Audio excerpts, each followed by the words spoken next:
fellow Americans. Take the red pill. We're at war with the most dangerous enemy that has ever faced mankind in his long climb from the swamp to the stars. The disastrous rise of misplaced power exists. All we have built, all we have worked for, would be destroyed. There is nothing the political establishment will not do.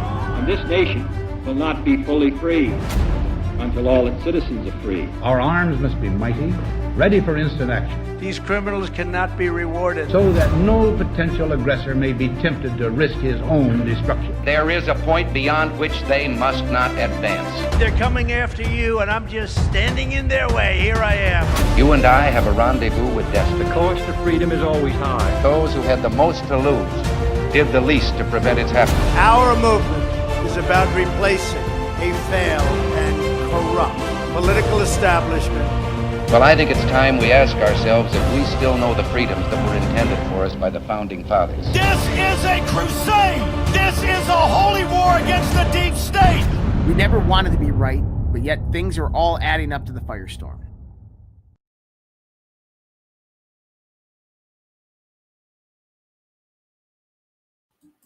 To resist a tyranny, you must be independent of that tyranny for your subsistence. If the government provides your food, your clothing, your shelter, your education, your job, your medical care, your retirement, then the government controls you most effectively indeed. If that government should ever become tyrannical, and they have a way of doing that in history, then you've had it, my friends. We believe that one of the greatest lessons of history that so desperately needs to be relearned by the American people, our forefathers knew it well, is this. Any time a government is powerful enough to give the people everything they want, it is also powerful enough to take from the people everything they've got. You cannot have one without the other. Even if collectivism were not morally wrong, even if it did produce a higher standard of living, we would still oppose it because freedom is more important than prosperity. Good morning, good evening, good afternoon, wherever you are in the world. My name is Josh. Welcome to the Red Pill Project's Daily Dose.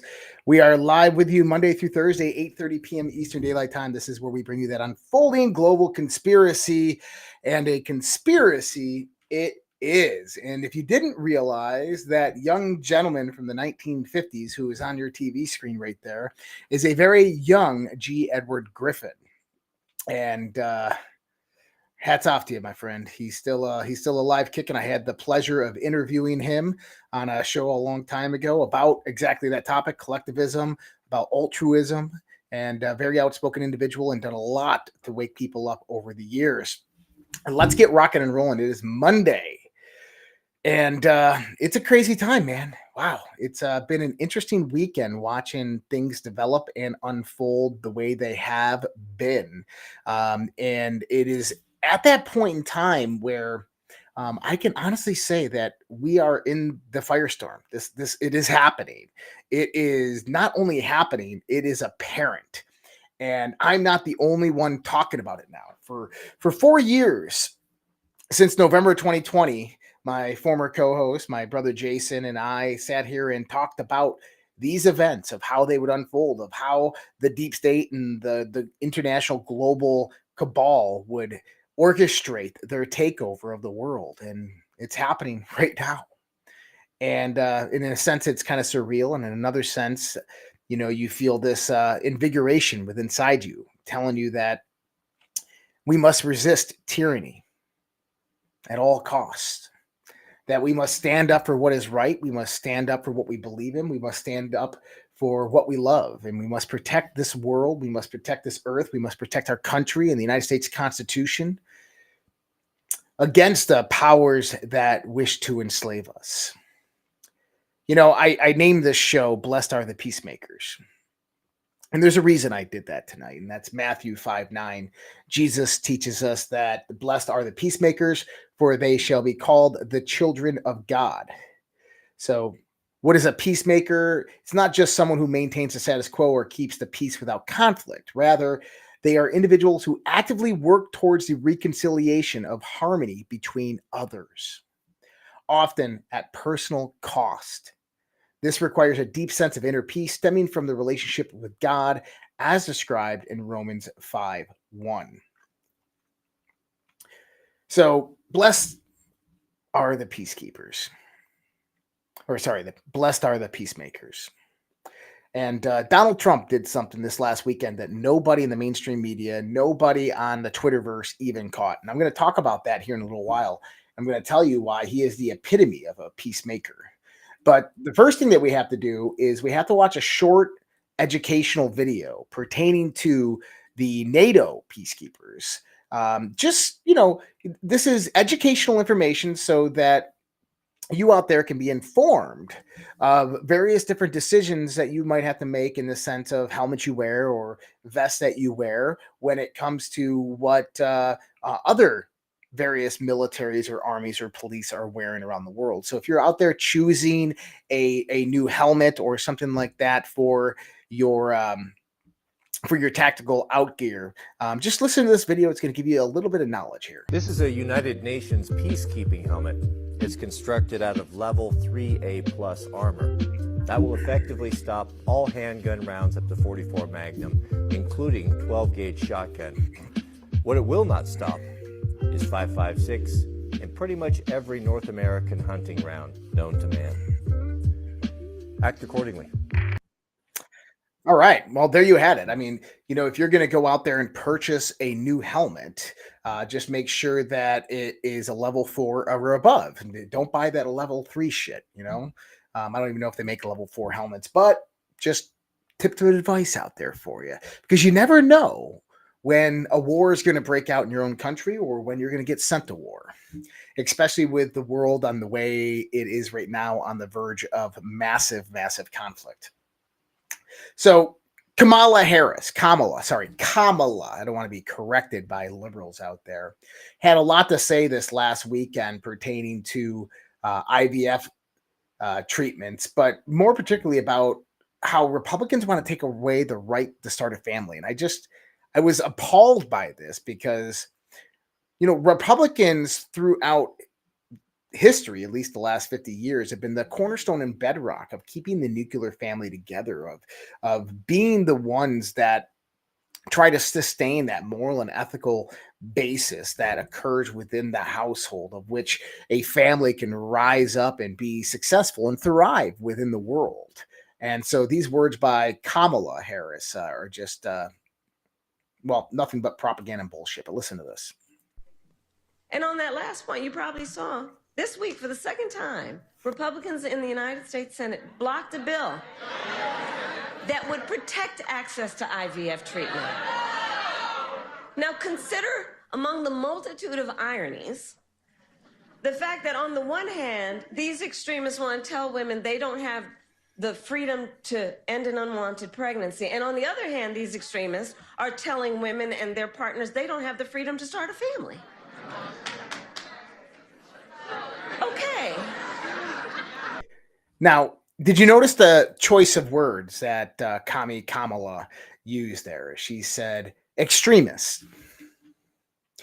This is the type of rhetoric that we are talking about when it pertains to assassination attempts on Donald Trump. She is talking about the Republican members of Congress, calling them extremists. Why? Because they blocked the SAFE Act. They blocked a bill that had so much pork in it that it did nothing to sustain the government. It did nothing good, but except for a Democrat junk bill that they knew they could pile a whole bunch of shit into, just hoping that it would get passed because it's an election year. This is the problem with government. This is the problem with the way Congress operates when it comes to bills. See, bills, when Congress votes on them, should be nothing more than a one-page, one-clause bill. One item per one bill, period. That's it. Yeah, you might have to sit there and vote 20, 30 times in a day. Oh, damn, do your job and earn that $150,000, $270,000 pay a year. But you know what? If you had one-page or two-page bills that were just one item per bill, it'd be so much easier on the American people to be able to call their representatives and say, hey, I like this or I don't like this. But instead, you get these 20,000 page pork bills that are filled with billions of dollars of excess spending that doesn't need to happen. And you know what? Good. I'm glad the Republicans turned that bill down. You know what? Do the Dr. No of Ron Paul and turn every fucking bill down. Vote no on every damn bill. Don't let one of them pass. Why? We can't afford it as a country. We are absolutely dead broke. $36 trillion in debt to foreign countries, adversaries, and private banking corporations. And yet the Federal Reserve just still prints more. The dollar is an endless cycle of nothing more than debt and tyranny. We need to end this horrible cycle. And that's why I'm voting for Donald Trump, because you know what? That man actually has a plan.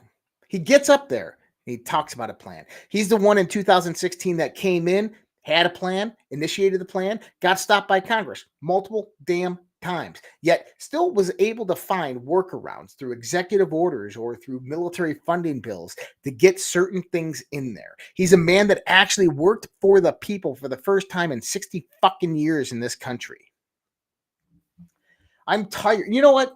If the Democrats actually love this country, they actually supported the United States Constitution, and maybe they had, very socialist ideas, but still loved the foundation of this country and understood how this country was formed and respected the boundaries of the American citizens and respect their freedoms and their rights. Oh my God, it'd be a completely different story in this country.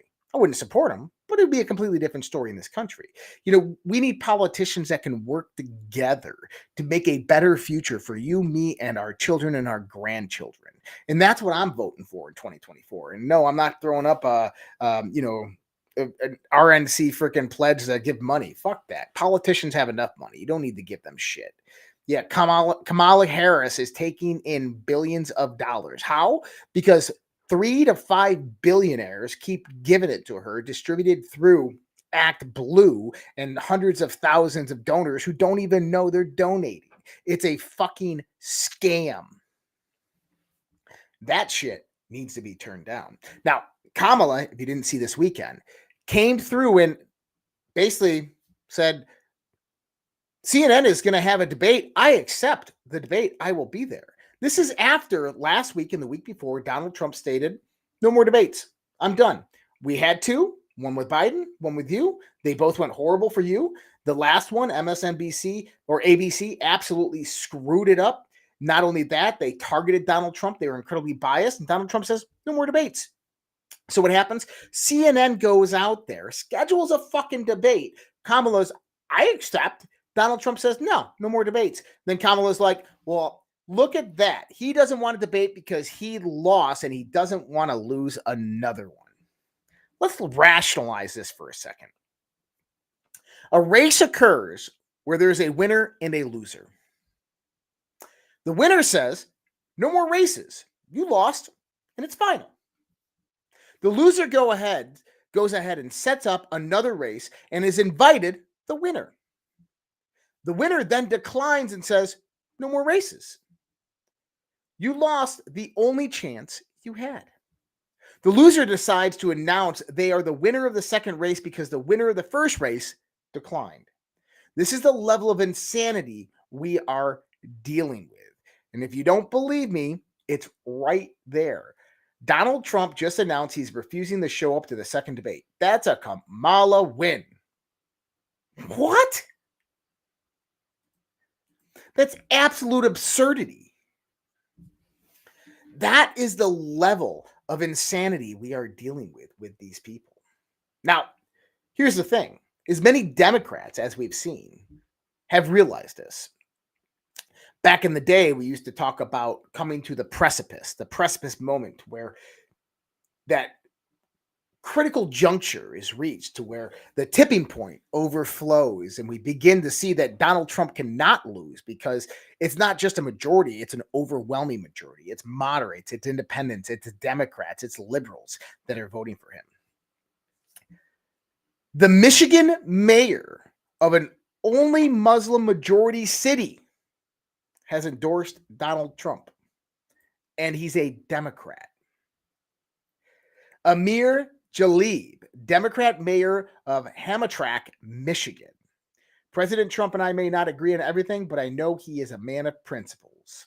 I believe he is the right choice for this critical time. Do you understand the precedence that is being set with that? You have a city in Michigan, which is primarily Muslim. They voted in this mayor, and this mayor just endorsed Donald Trump. Who do you think that city's going to vote for? That's what we call the precipice. That is that precipice moment. And to think about that, we're at that precipice because we know the whole world is watching. And absolutely, the whole world is watching. If you don't believe me, listen to this. Good little video here. Yesterday, I'm at a grocery store here in Nice, France, and this guy walks up to me and he says, "You American?" And I said, "Yeah." And he goes, "What the hell are you people doing?" I said, "I know." He says, "Well, it's crazy." He never mentions a name, but he keeps talking about the situation in America and how wacky it is. And so I kept talking to him, and we were talking about it. He goes, "You know, the world is watching you guys and what you're doing and how you're doing it. So you got to be very careful." And I just thought it was interesting because we'd never mentioned a candidate. He walked away. Later on, he walks back up to me and he says, "You know, we never talked about who it was you were voting for." He goes, "And I don't want to make you mad." He says, "But you are voting for Trump, right?" And I said, "Yes." And he said, "Good, because the whole world is waiting and your country looks like they're just absolutely insane." So yeah, it's one person, but I thought, wow, what does that say about the world we live in? The whole world is watching what we do. Are we going to be stupid? Or are we going to do something sensible? The whole world is watching. And they absolutely are. You remember, America is that one last beacon of hope and freedom around the world. It is that one place where the rest of the world depends upon us. And it's sad to say that, but it truly does. Economically, militarily, we set Western culture around the world. But in the sense of when the world gets into a crisis, it's been America that has always pulled through. World War I, World War II. The world is waiting for America to return to those values that we once had in the early 1900s. And I think that we have came back to that time. I think that we are there. I think that the American people are there. We might not have the politicians, but we definitely have that vigor inside of the American people. And I think it's getting time that, to grab that popcorn. Oh, yeah. MAGA promises, right? MAGA promises. You remember when Donald Trump said MAGA promises? We were talking about this here. We were talking about popcorn. And you got to wonder, if all the products that Donald Trump could grab, why did he grab the popcorn? Oh, look, I got to get some. Oh. Look at that stuff. I want. Just have it. We got to get it. My mom just got a bag of that, actually. Is it good stuff? Good? She says it's the best. Is that the best? She says it's the best. If it is, I'll be in Washington, D.C., hopefully in the Oval Office. I'll send for popcorn. Okay. Appreciate that. He'll be sending for popcorn in the Oval Office. I don't know. Some interesting references there, huh? But see, the deep state has made a massive attack towards Donald Trump recently. 3 failed assassination attempts and probably more to come. We have massive amounts of rhetoric like Kamala Harris calling Republicans in Congress extremists and other types of rhetoric coming from people on the left all over the place. Got to ask yourself a question. How many people are actually in the deep state? NSL-4A endorses Kamala Harris for the President of the United States. Who's that? Well, that's 741 former military generals and intelligence members. 741 that came out and endorsed Kamala Harris, including former Trump administration officials.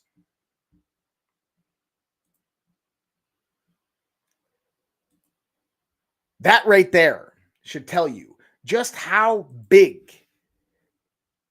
and how deep the swamp really goes, how massive the deep state really is, of how much cleaning really needs to be done of this country to eradicate this evil and this pestilence that continues to be the burden for the American people. Now, I'm going to show you a piece of news that nobody caught, that nobody's talking about, that I can't believe nobody within the mainstream media, no big influencers are even mentioning this. You have my permission to clip this next segment.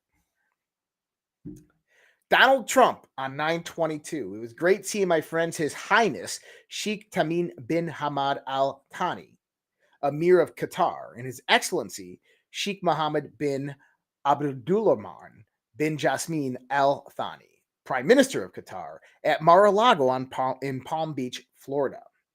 The Emir has proven to be a great and powerful leader of his country, advancing on all levels at record speed. He is someone who is also strong and wants peace in the Middle East and all over the world. Notice peace in the Middle East and all over the world. We had a great relationship during my years in the White House, and it will be even stronger this time around. Now, that's interesting because not even 18 hours later, Iran to Israel. Let's make a deal. Iran has signaled a readiness to reduce tensions with Israel contingent on an equal commitment from the Israel side, according to President Masoud Pezeshkian. We are willing to put all of our weapons aside so long as Israel is willing to do the same. We're not seeking to destabilize the region. He also went on to say we are not looking for a Middle East war. We want Middle East peace. Now, why is this important? Because people don't think about the interplay of politics. See, the Emir of Qatar and the Prime Minister of Qatar just happen to be very, very, very good friends with Iran. That President Pezeshkian of Iran, the president, is actually very close to the Emir of Qatar. That their economies are interdependent upon each other. They are border allies. So you're telling me that the Emir of Qatar shows up at Mar-a-Lago. Donald Trump's not even president. Shows up at Mar-a-Lago. 15 hours later, Iran steps up to the global platform and says, Israel, we want Middle East peace. We're willing to lay down our weapons if you are willing to lay down yours. Who do you think just did that? That is Donald Trump in the backdrop negotiating Middle Eastern peace. He got Iran to stand down. That's the power of a man who isn't even president right now. He got Iran to stand down. Now the question is, will Israel follow suit? And it doesn't look like they're going to. Now, this is interesting as well. So I posted this on X, and I want everybody to go out there and retweet this if you see this.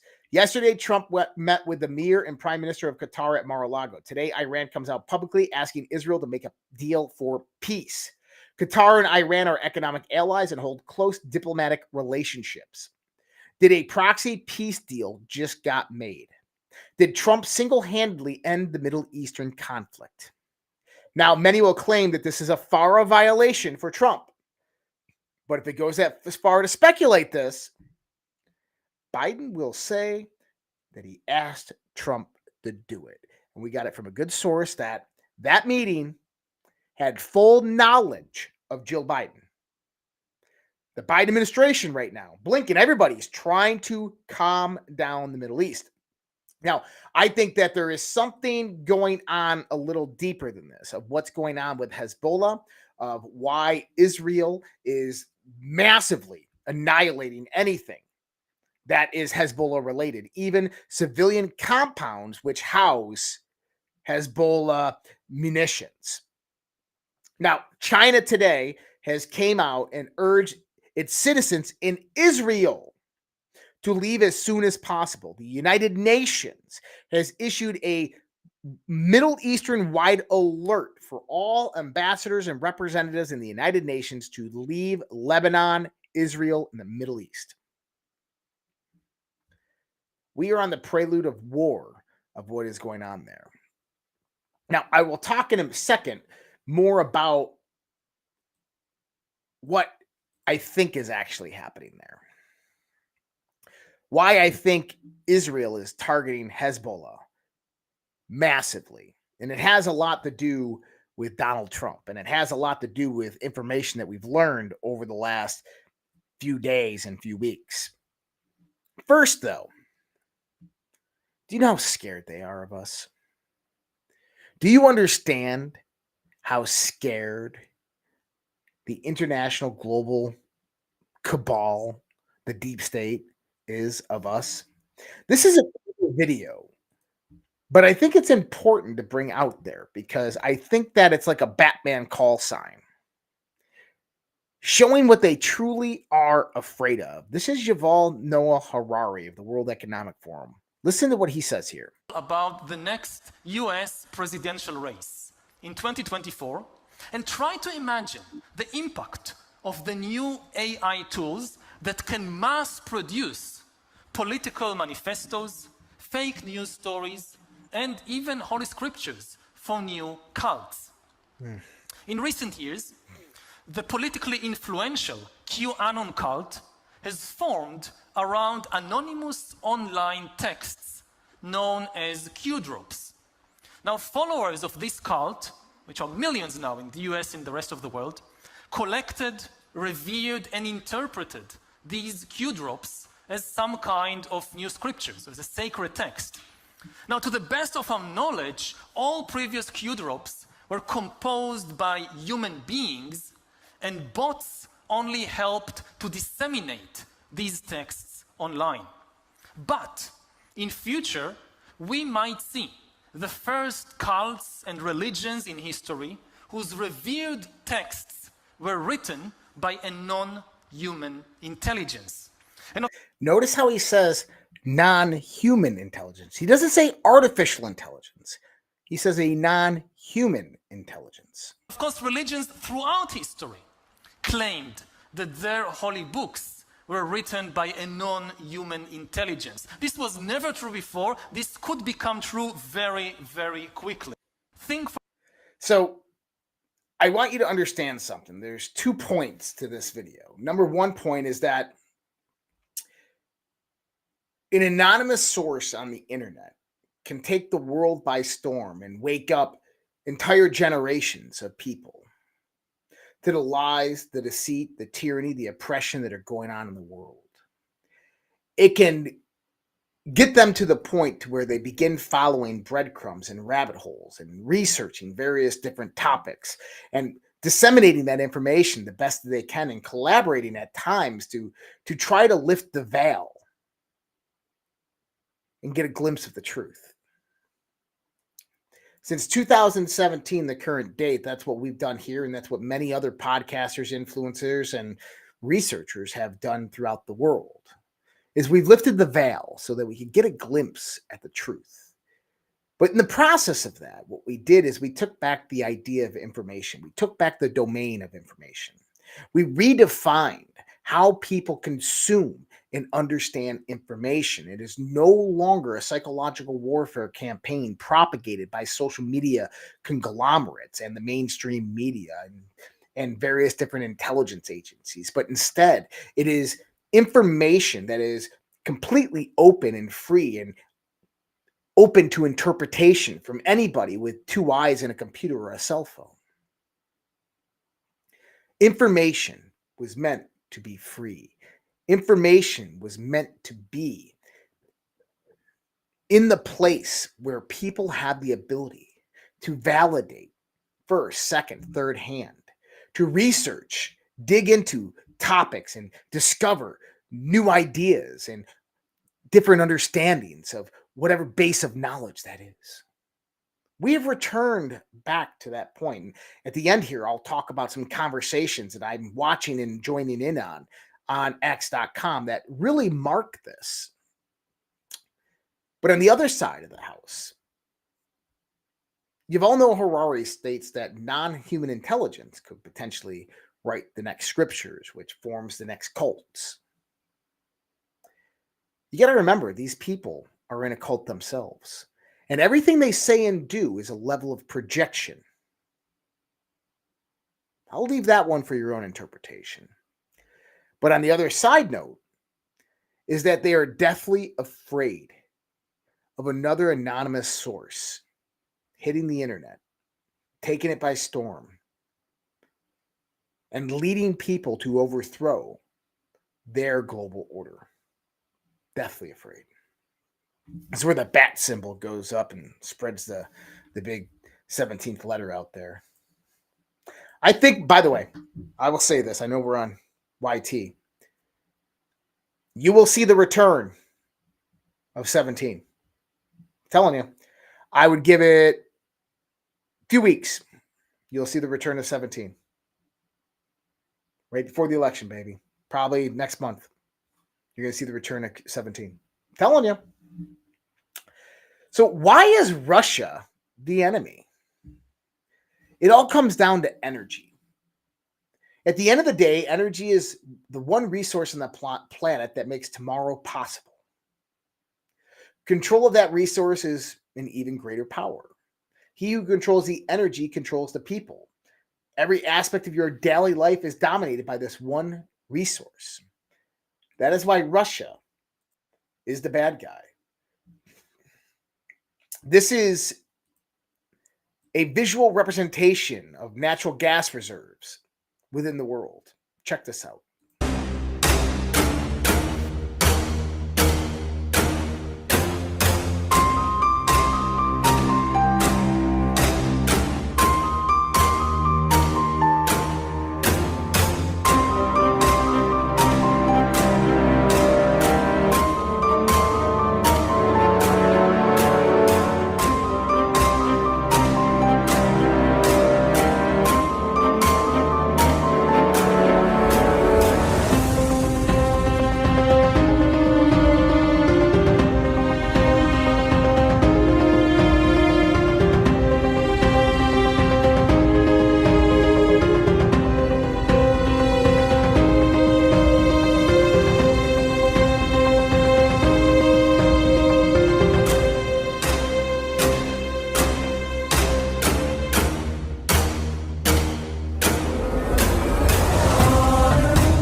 Yes, the United States is in 6th place, by the way.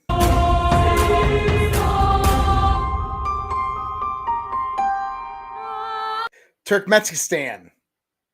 Yes, a Russia-controlled territory.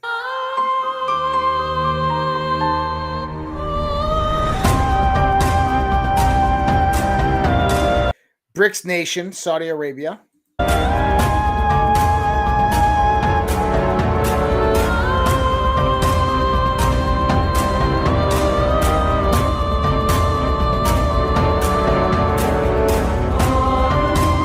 Iran. Oh, interesting. Iran. What's going on right now in the Middle East? And who's number one?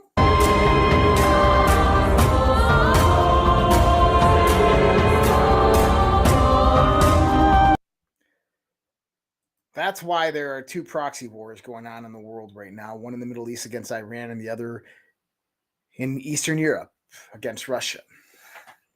Energy truly does rule and dominate the world. He who has it controls. Everything from transportation to manufacturing, processing, production to agriculture, the food you eat. It's all dependent upon energy. In the advent of a natural disaster or massive cataclysm, he who has the energy will win.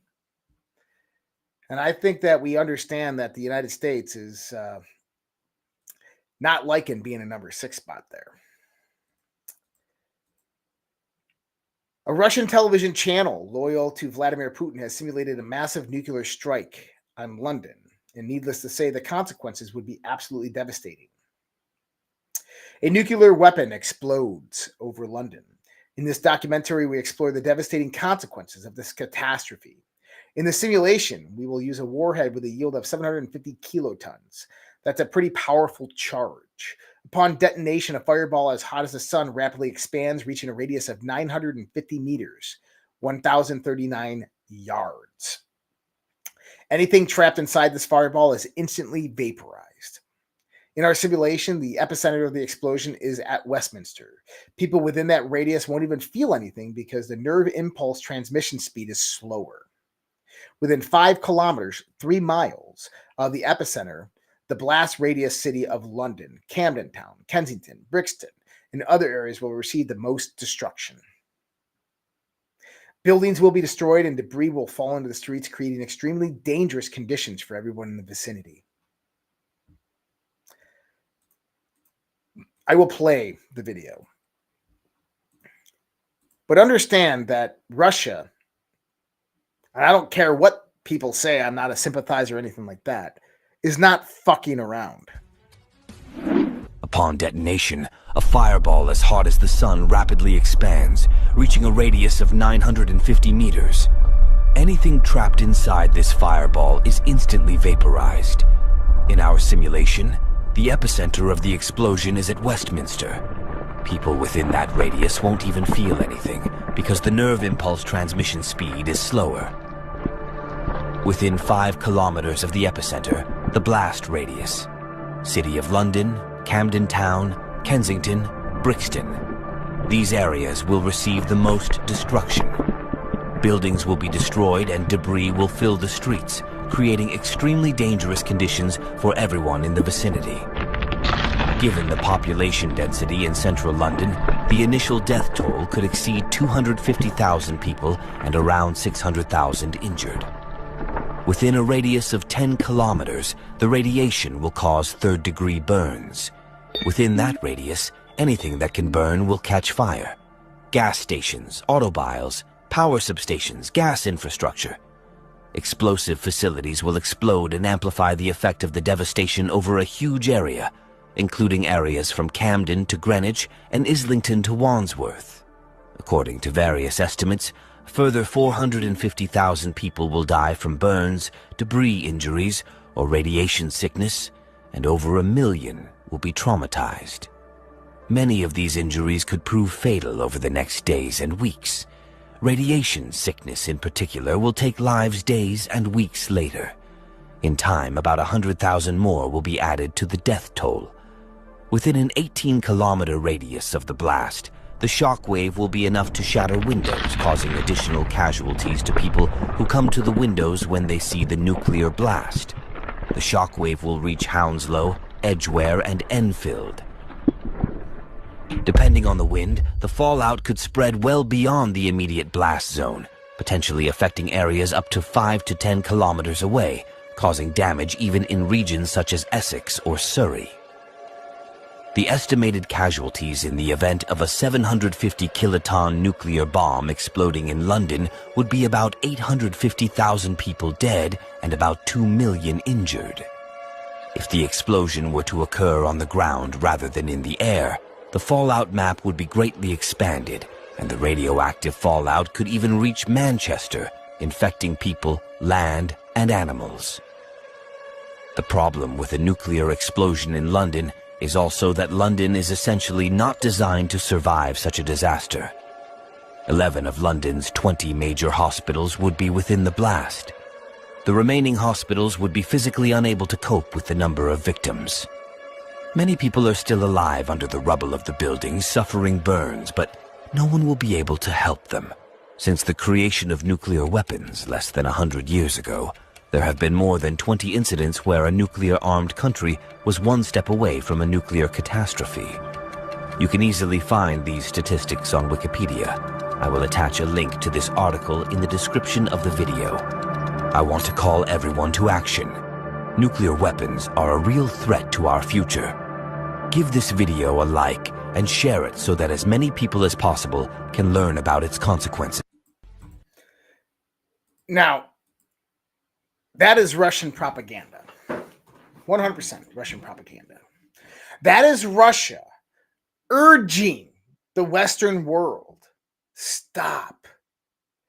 Look, I don't think Russia is a good guy or a good player in any of this. The same with China, but the enemy of my enemy is my friend. And right now, Russia is screaming to the West, stop. We don't want to go this route. What route is that? They will scorch this earth before they ever give up power to Donald Trump. And they are putting it right in our face that they are willing and ready to do that.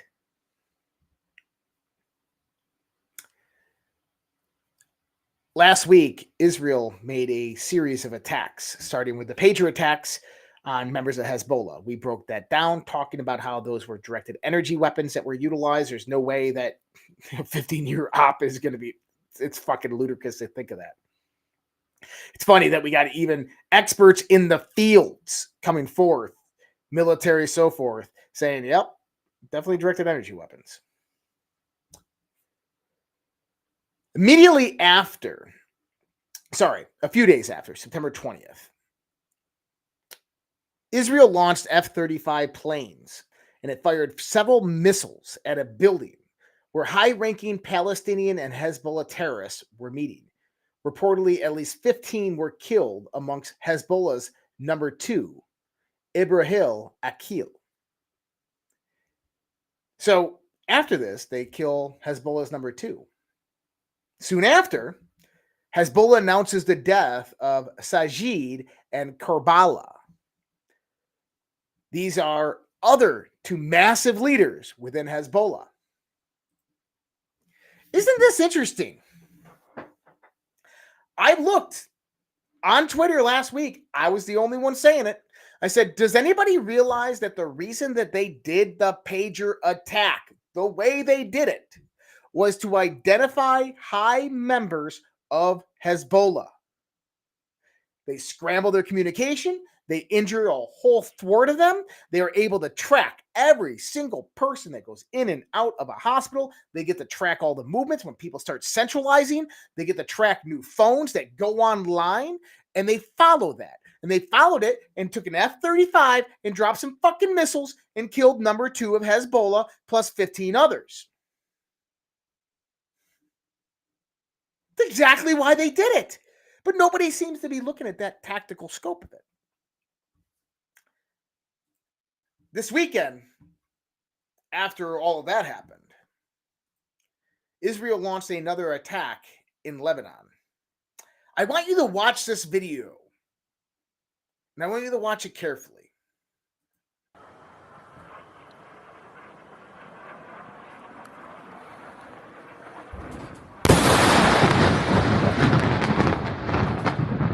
مثل ما هي لايف.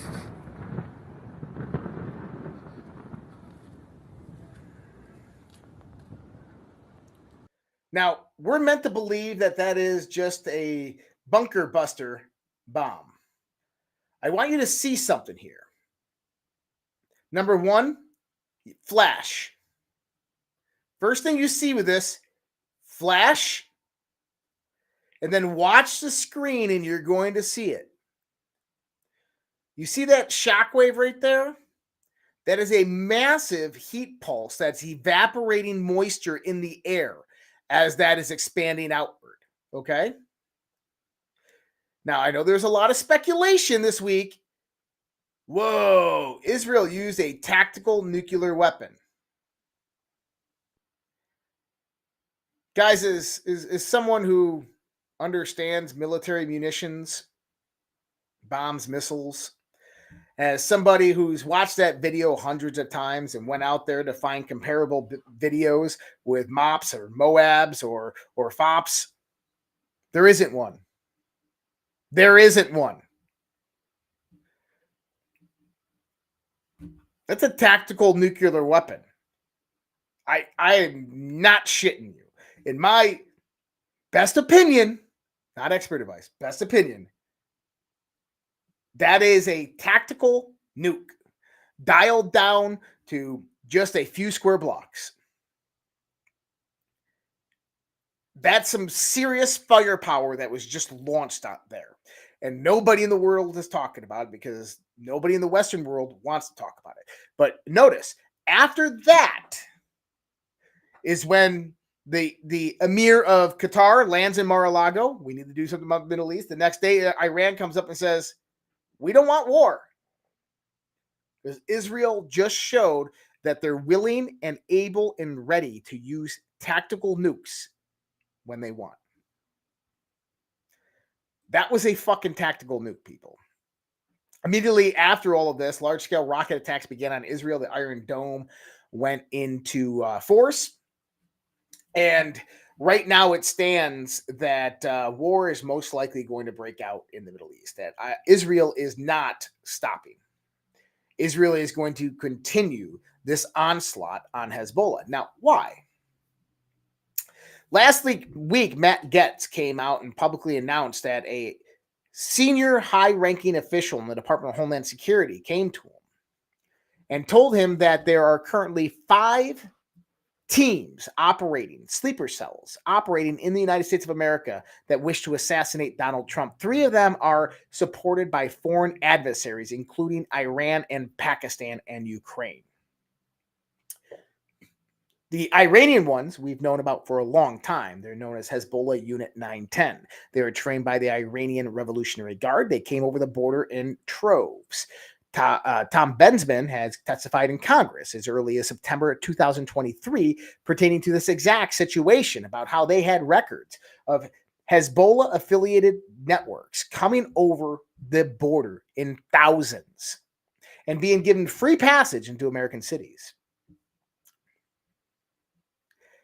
We know that they just tried a second assassination attempt on Donald Trump, which really didn't make much sense, but I'll get to that in a minute. But we now know that there are foreign adversaries, foreign countries that are seeking to take out Donald Trump as well. And immediately after this information for the 3rd assassination attempt, Israel begins its onslaught on Hezbollah. I'm just saying, there are no coincidences. And as much as we maybe disagree with the Israeli government and how they operate, especially what they've done in Gaza and the genocide, there's one person that they do like and they do love, and that's Donald Trump. And if Israel had information that Hezbollah was about to launch an assassination attempt on Donald Trump, you damn well know that this is the type of response that you would see from Israel to protect Donald Trump. Just saying. I'm just a messenger here. But I think that that is what is going on, is they are trying to eliminate as much of this infrastructure as humanly possible. Now, last week we also talked about how Ron DeSantis was doing their own internal investigation in the state of Florida with the suspected assassin in the second Trump assassination attempt with Roth there. Today, we learned the FBI has blocked Florida's investigation into the Trump assassination attempt. Governor DeSantis has launched a state-led investigation into the recent attempt on Trump's life, accusing the FBI of obstructing state efforts. The FBI's unwillingness to include Florida in its investigation raises serious concerns. Florida officials vow to continue their investigation independently, but the FBI is no longer collaborating or turning over any evidence. That should be a sign to understand what is truly going on. And we'll get more into that part here in a second, but I wanted to talk about this one. Now, we talked about how the Barack Obama administration under Eric Holder, the Attorney General, was running a campaign known as Fast and Furious, where they would take U.S. guns and missiles and munitions, and they would trade them with the cartel members for Well, nothing. They just gave them to him for free. And then those guns and munitions and stuff like that would come back over the border. About a year and a half ago, I started talking about reports we were getting from certain insiders that were talking about white buildings that were going up on the border of Texas and Arizona that were owned and operated by the cartels. And these acted as a quasi holding facility for a lot of the illegal immigrants that were about to come over. A few people that I know had snuck across the border and actually went into some of these more remote facilities. And what they found in there were weapons caches. Inside there, they found small arms, fully automatic rifles, as well as RPGs, rocket-propelled grenades. So it's no surprise when we see something like this on X.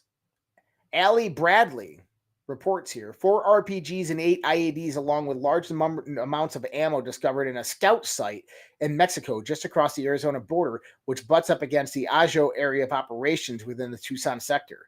Border Patrol agents are being warned of the drastic escalation in weaponry being used on the south side of the border, according to an internal alert obtained through sources. Now, they're saying it deals with the Sinaloa cartel and everything like that, but it's interesting that that weapons cache is found a few days after that we find reports that these state actors potentially would want to take down Donald Trump's plane with an RPG. It's already all here, guys. The sleeper cells are all ready. They are already armed up. Just about 6 months ago, just 20 minutes in Shakopee from my house here in Minnesota, a Middle Eastern man was found with various caches of fully automatic weapons and RPGs in his house. They found it by accident when serving a warrant.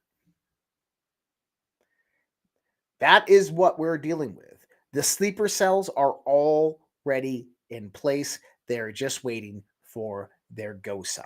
And we've talked about the firestorm. We've talked about how all this unfolds. Now, if you've been watching the first Butler assassination attempt investigation through the FBI, the Department of Homeland Security, and Secret Service, you know that it's one massive debacle, that either there's some severe gross negligence or they were all in on it. And I'm one to believe that they were all in on it. There's not a coincidence that Representative Jackson Lee happened to die on the same night that the attempted assassination attempted Donald Trump's life, when she's the one that oversaw all planning and funding of Secret Service activities, including the protection of former presidents and dignitaries in the scheduling aspect. Now, the DOJ has released a letter today from the would-be assassin Ruth. In the letter, he says that he failed the world and admits it was an assassination attempt. I'm going to read this letter for you because I think that this is important to understand, that the Department of Justice released this letter today. He says, "Dear world, this was an assassination attempt on Donald Trump, but I am so sorry I failed you. I tried my best and gave it all the gumption I could muster. It is up to you now to finish the job." And he states, "I will offer $150,000 to whomever can complete the job. Everyone across the globe, from the youngest to the oldest, know that Trump is unfit to be anything, much less the president. U.S. presidents must, at bare minimum, be anybody with moral fabric that is American, and be kind, caring, and selfless, and always stand up for humanity. Trump fails to understand any of it." So the DOJ releases this letter that obviously this guy writes after he's detained. He didn't write this when he was in the woods. He didn't write this in his vehicle. He wrote this after, well, in detainment of the FBI. Why would the FBI release this, where this guy is offering a $150,000 bounty on Donald Trump's head? Questions you need to ask here. Who is funding Ruff? The DOJ released this on purpose, hoping that exactly this would happen. Ruth seems to be thinking he is some kind of hero or savior and enticing others to become exactly that. Notice how he states what a president should be. Coincidentally, aligns with the Democrats' platform of what they try to portray themselves at when it comes to leadership. This is a massive, dangerous precedent being set. Now, we did learn some interesting other things here about Ruth. Ryan Ruth bail denied after FBI recovers 6 cell phones in Google search of how to travel from Palm Beach County to Mexico. So this guy had multiple cell phones and he had an escape plan to get to Mexico. This is a roofer who owns his own business, who has no clients and no money rolling in, who is offering $2,500 to mercenaries in Afghanistan to go fight in Ukraine, who traveled across the country from Hawaii to North Carolina to his home, who drove across the country with no money, asking people for $5 donations. He has massive armaments. He had a plan to get to Mexico. He has $150,000 to give to somebody if they complete the job that he fucked up at. This man is directly tied to intelligence agencies. No ifs, ands, or buts about it. That's why this letter came out. And I'll state it right here. You know what people are going to find out about that letter? You want to know the one thing that people are not saying, but people will find out about that letter? It wasn't written by Ryan Roth. He didn't write that letter. Understand that. Ryan Roth possessed a list that included dates from August to October where Trump appeared and was expected to be. Would-be Trump assassin Ryan Roth possessed a memo that included dates from August to October of venues where Trump had appeared or was expected to be, prosecutors revealed in the detention filing on Monday. Ryan Roth also traveled near Trump's West Palm Beach golf course and his Mar-a-Lago residence multiple times in the month leading up to his arrest. Who was funding all of Ryan Roth's reconnaissance trips? He also sent a letter to a witness saying it was indeed an assassination attempt on Trump, offered $150,000 to the person who finishes the job. Let me ask you this. I'm going to take a sip here.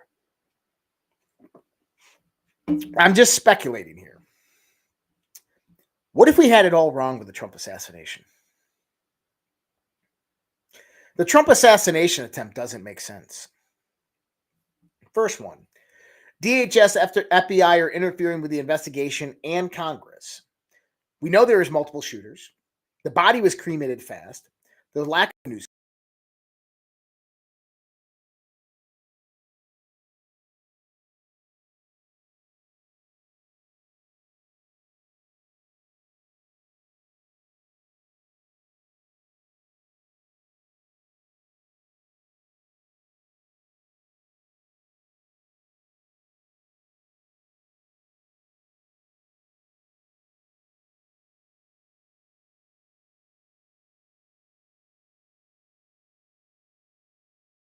There we are.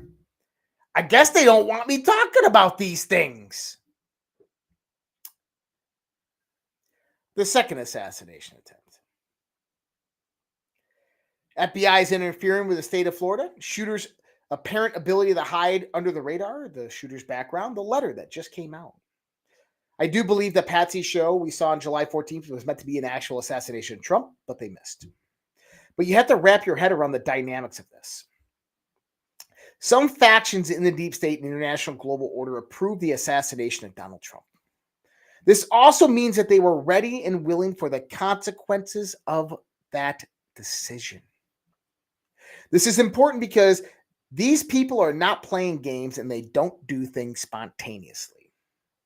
If you want things done right, do them yourselves. In the words of Rahm Emanuel, never let a good crisis go to waste. Here's what I'm seeing.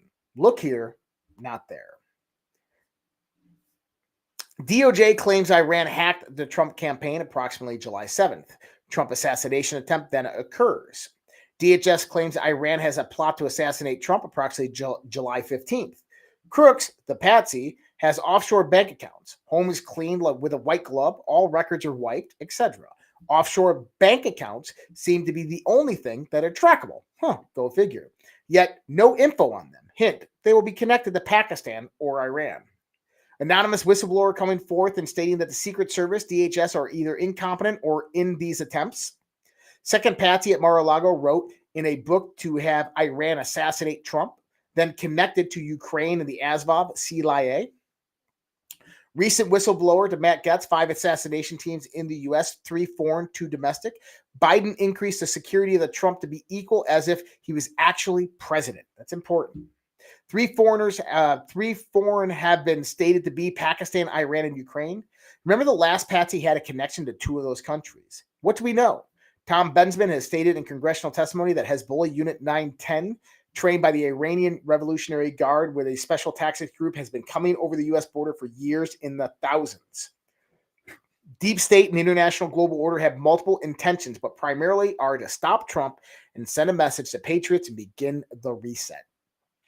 Israel's attack on Hezbollah was not a coincidence. It was to thwart a massive attack. I'm not a fan of either of them, but they love Trump. A Trump rally will most likely be the target of a terrorist attack. Hezbollah Unit 910 will coordinate an effort and produce a situation of chaos. Most likely what we'll see is communication jamming followed by shots at Trump, then attacks on innocent rally attendees. They want to recreate the Las Vegas shooting massacre. They know the consequences of taking out Trump, but they have a plan. They need to rally a nation behind a war effort. I assume it would go something like this. Attack will be blamed on Iran. Information trail has already been laid by the mainstream media. Crook's bank accounts will be found to be connected directly to Iran or proxy through Pakistan. The second patsy will have connections to Iran, which will be found later on. U.S. and Israel will begin bombing the shit out of Iran almost immediately. Remember September 11th? War will be declared and mainstream media and politicians will rally the nation into a war effort. Martial law will be declared because due to terrorist activity cells or terrorist sleeper cells operating in the country, curfews will be imposed and travel restrictions will happen, and then canceling of the election. I know it sounds doom and gloom, but if we look what's happening right now, this is a very likely scenario with everything that's going on. Now, a few months ago, I talked about how Jill Biden was controlling them. I've been saying this for years, that Jill Biden was really controlling the White House. Interesting enough that Joe Biden has his first cabinet meeting in a very, very long time.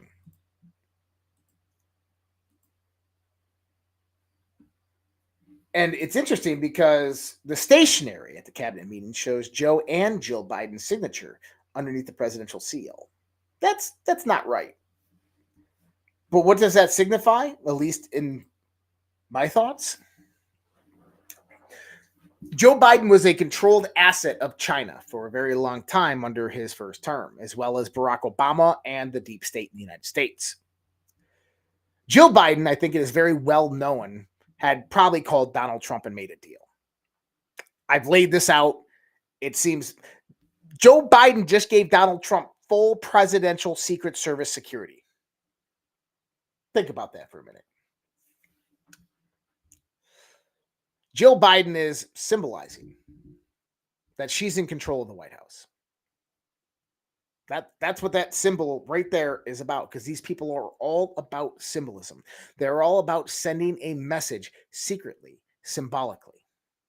Jill Biden is saying that I control the White House now. Not what I mean by that is that they are no longer taking orders from barking Barack Obama, is what she's saying. Just a thought. Could be wrong, but I think we're pretty right. Now, you remember that whole January 6th thing where they tried to get Trump and say that he never asked for the National Guard to come in and all of that stuff? Well, it turns out that that was a lie. And you got to ask yourself, why didn't General Milley come forth and say this early on? Why didn't he testify in the January 6th Commission and say this? Because he was withholding the information. Check this out.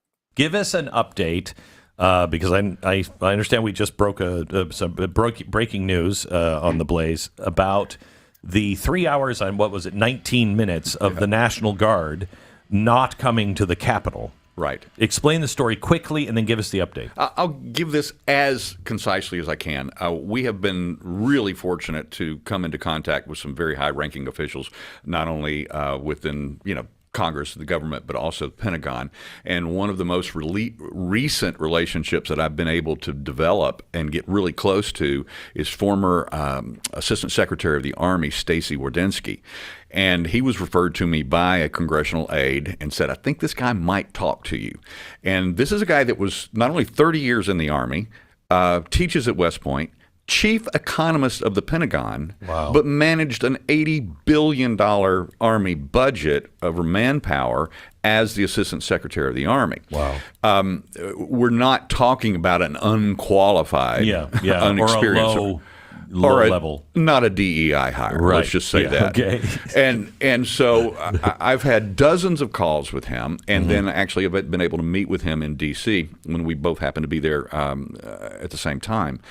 And as a result of that, he decided to go on the record with us and reveal to the Blaze that he was on the teleconference call. In fact, they used his system that day when the Army or the Pentagon generals, the guys that answered directly to Mark Milley, who was chairman of the Joint Chiefs of Staff at the time.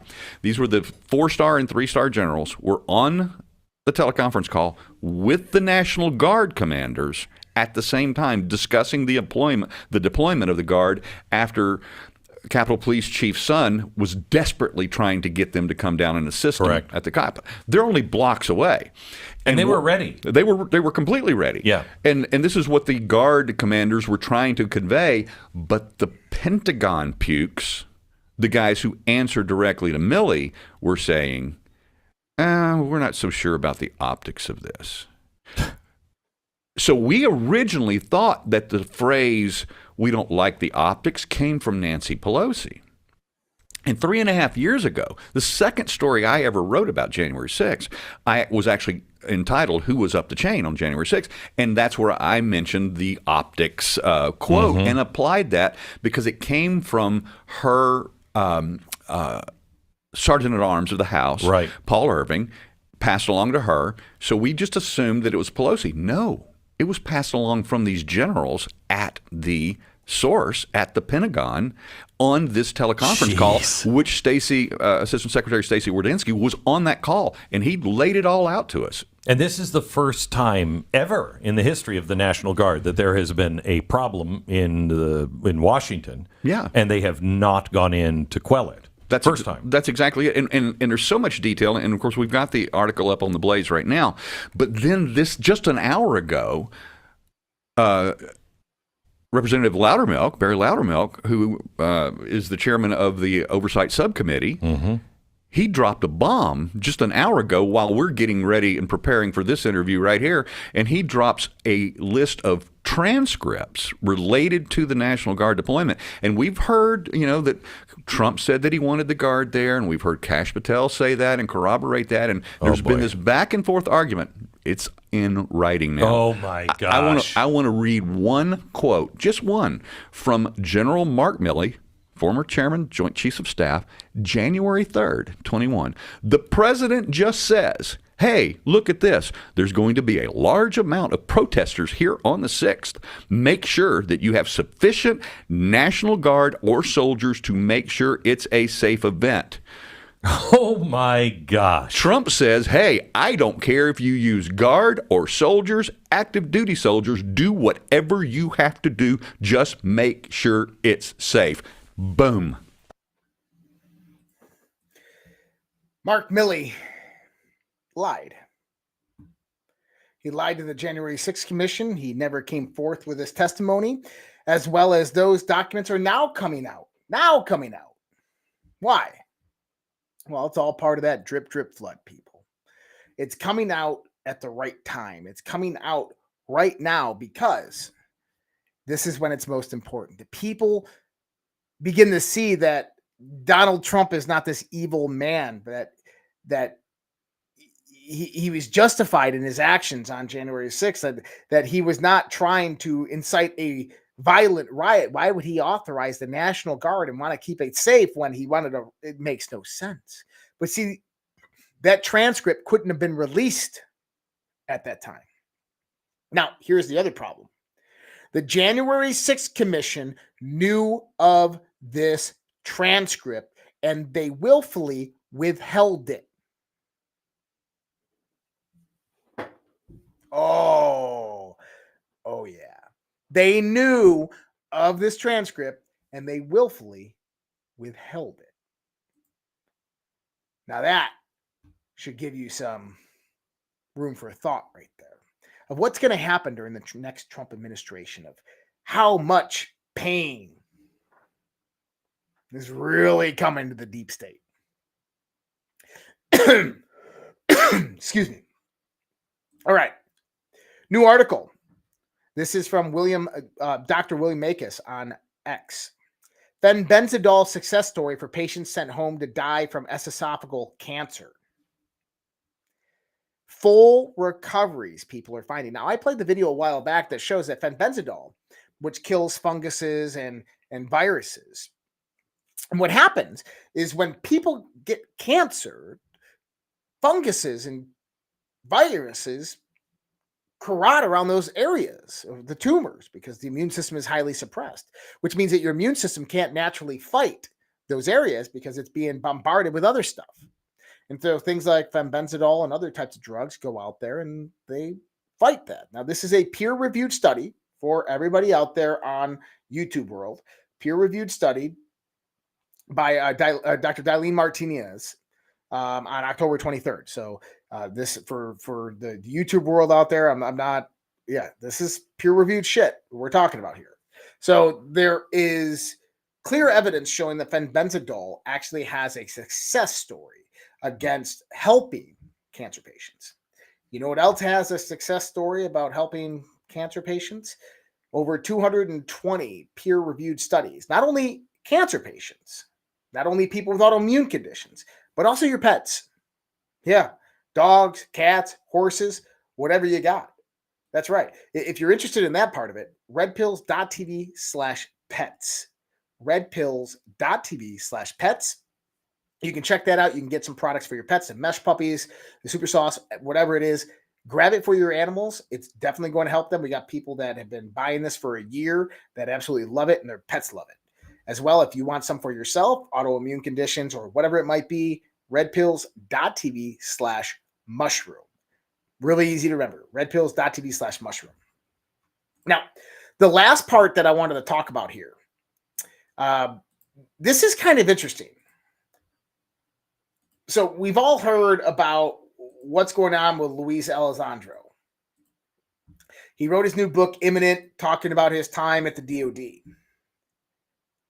I just want to play just a little bit of this, and then I'm going to come back and talk about the revelation of this. We're seeing objects that are not just doing that speed, but think of 10,000, 13,000 miles an hour being clocked on radar, multiple different radar systems, and it was being clocked back in the 1950s. Now, temporally speaking, one could say, yeah, maybe we had that technology today somewhere, some country.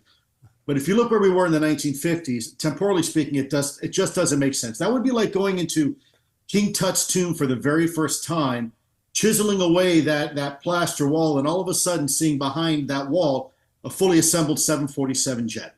I mean, 1950s technology, that was like the beginning of like the F-15 era or something like that, right? Oh, yeah, before that, actually, we're talking F-105s, we're talking Sabres. Okay, yeah, maybe that was the 60s, yeah.